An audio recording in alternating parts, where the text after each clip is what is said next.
دوستو تاریخ میں ایسے کئی لوگ گزرے ہیں جن کی موت کو اللہ تعالیٰ نے لوگوں کے لیے عبرت کی نشانی بنا دیا ہے۔ انہی میں سے ایک نمرود بھی تھا جس کو اللہ تعالیٰ نے بے شمار حکومت عطا فرمائی تھی، مگر وہ اپنے گھمنڈ میں اس قدر چور ہو چکا تھا کہ خدائی کا دعویٰ کر بیٹھا اور لوگوں سے زبردستی اپنی عبادت کرواتا تھا۔ دوستو جب حضرت ابراہیم علیہ السلام کو نمرود نے آگ میں ڈالنے کا حکم دیا تو آگ آپ علیہ السلام پر گلزار ہو گئی۔ حضرت جبرائیل علیہ السلام آپ علیہ السلام کے پاس تشریف لائے اور کہا، اے اللہ کی خلیل، آپ کو کوئی حاجت ہے؟ تو آپ علیہ السلام نے فرمایا کہ مجھے تم سے کوئی حاجت نہیں، میرے حال کے بارے میں میرا اللہ خوب جانتا ہے۔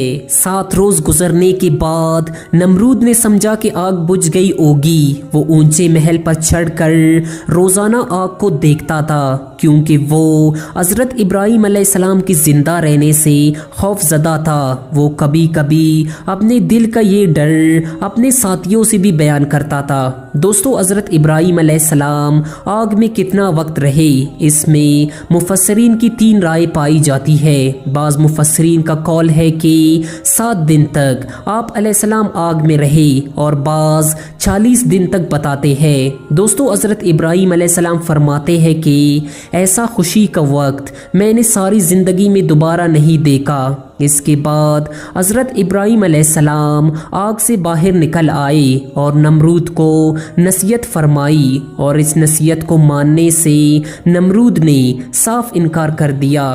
حضرت ابراہیم علیہ السلام نے فرمایا کہ اللہ نے مجھے آپ سے بچا کر ایک معجزہ دکھایا ہے، مگر پھر بھی تو کفر سے باز نہیں آ رہے ہو۔ تمہاری یہ بادشاہت ختم کرنے کے لیے میرے پروردگار کا ادنا سا لشکر ہی کافی ہے۔ نمرود نے کہا کہ دنیا میں میرے علاوہ کوئی بادشاہ نہیں ہے اور میری بارگاہ کے علاوہ کوئی بارگاہ نہیں۔ اگر آسمان کے بادشاہ کی فوج ہے تو اسے کہہ دو کہ مجھ پر اپنی فوج مسلط کر دے۔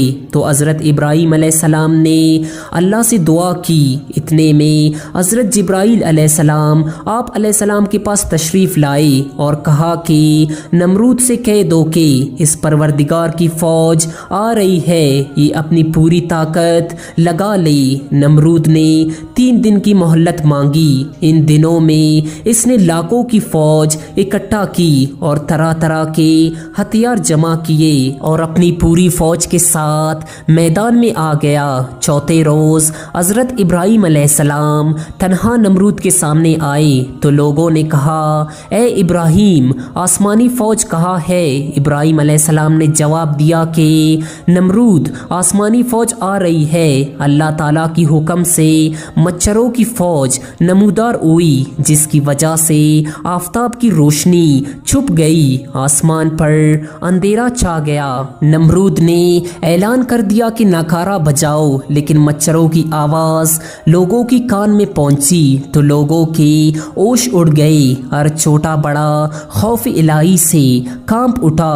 ایک آدمی پر لاکھوں مچھر لپٹ گئے، ایک دم اس کے شریر کا پورا گوشت اور خون صفا کر گئے اور صرف ہڈیوں کے ڈانچے رہ گئے۔ یہ دیکھ کر نمرود بھاگ کر اپنے محل میں جا بیٹھا۔ اتنے میں ایک لنگڑا مچھر اس کے ناک کے ذریعے اس کی دماغ میں داخل ہو گیا اور دماغ میں کاٹنا شروع کر دیا۔ اب نمرود کی یہ حالت ہو چکی تھی کہ وہ اپنے سر پر جوتے مارتا تو کبھی وہ اپنا سر دیوار میں پٹکتا۔ وہ بادشاہ جس نے خدائی کا دعویٰ کیا تھا، وہ بادشاہ جس کی بادشاہت کی کوئی حد نہیں تھی، وہ بادشاہ جس نے ساری دنیا پر ظلم ڈھائے، آج اس بادشاہ کا یہ حال تھا کہ جب تک اس کے سر پر کوئی جوتے نہیں مارتا اس کو قرار نہیں آتا۔ جب لوگ دربار میں جاتے تو ہر درباری کا یہ معمول بن گیا تھا کہ اپنے جوتے اٹھا کر اس کے سر پر مارتا، جس سے اسے چند لمحے کے لیے قرار آ جاتا، لیکن اس کے بعد مچھر دوبارہ اس کے دماغ میں کاٹنا شروع کر دیتا۔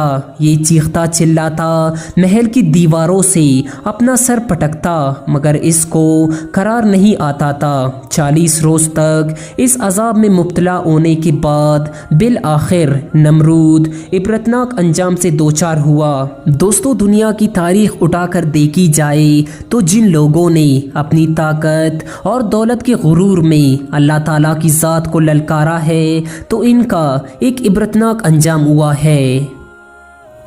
دوستو ویڈیو کے بارے میں اپنے خیالات کا اظہار کمنٹ سیکشن میں ضرور کریں اور مزید ویڈیوز دیکھنے کے لیے ہمارے چینل کو بھی سبسکرائب کر لیں۔ اللہ حافظ۔